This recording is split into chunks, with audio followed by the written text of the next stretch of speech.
I would like to start my TED Talk with a question. I would like you to look at this picture and ask yourself what you see. Probably a lot of you are going to say shelf full of books, right? Well, I'm going to tell you what I see. I see a portal that leads to a world of magic, mystery, but most of all, knowledge. What I'm trying to tell you is, what I'm trying to say is that there's more to books than just pages and words. I believe a book is imagination explained in words. Like in Harry Potter, you can't imagine how annoying it will be to have a Hermione Granger in your classroom. Hi, my name is Oriana and I'm going to talk about the power of reading. Reading can help you accomplish a lot of stuff. It's like an exercise for your brain. Like your body, it has to be healthy to be able to grow. You do that by eating a lot of healthy food and exercising a lot. It's the same for your brain, but instead, your brain gets healthy with knowledge. The more you read, the more knowledge you get. The more knowledge you get, the healthier your brain becomes. This picture right here is what I like to call the reading process. They are basic steps for finding a good fit book. First, you pick a book, any book. As long as it is in your grade level, lower grades can be too easy and boring. High grades can be too hard and frustrating. Second, you ask yourself, why do I want to read it? To answer this question, you look at the front and back cover to get a good idea of what the book will be about. Or you can just read a small trailer most books have at the back. Third, ask yourself if the book interests you. If the answer is yes, keep going, but if it's no, then start over with another book. Fourth, start reading the book. Read as much as you feel comfortable with. Remember to enjoy what you read. That is the key ingredient to continue reading. Once you read a few pages, ask yourself if you understand the story. Do you get an idea of what the book will be about? If you do, go to the next step. If not, probably the book is not suitable for you. Lastly, ask yourself if you know most of the words.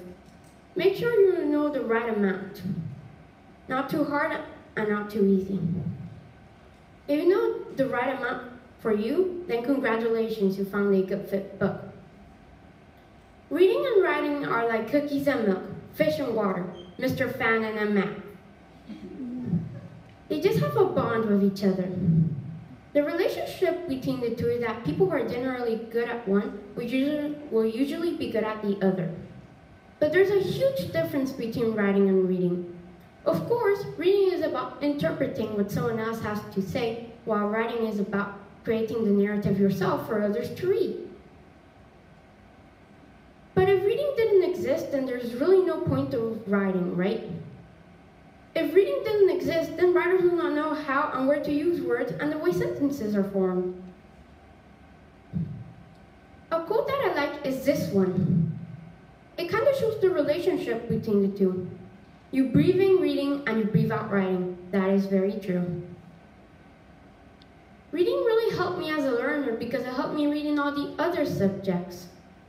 And it also helped me find hidden messages inside a book. In first grade, I was still learning English as my second language. And I read easy picture books to help me.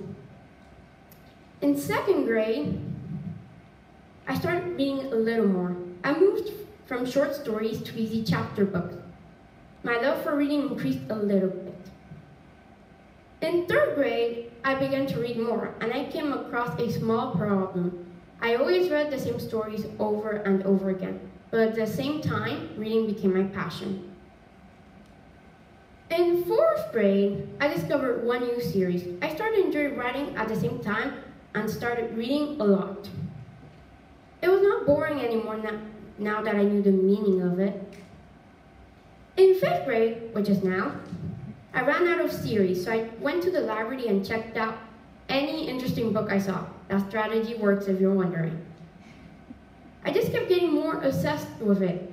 That's all for fifth grade. For now. As I close my speech, I would like you to answer this question in your mind.